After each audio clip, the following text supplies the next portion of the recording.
Real estate म्हणजे काय?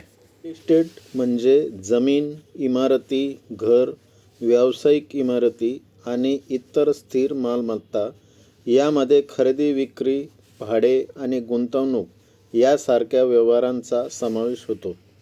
Real इस्टेटमध्ये गुंतवणुकीचे प्रकार: निवासी मालमत्ता, फ्लॅट्स, बंगले, row house, farm house, plots इत्यादी वापरासाठी.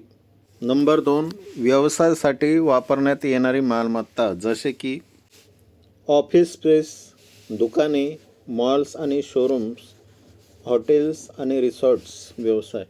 नंबर 3, औद्योगिक वापरासाठी फॅक्टरी, गोदामे, लॉजिस्टिक पार्क.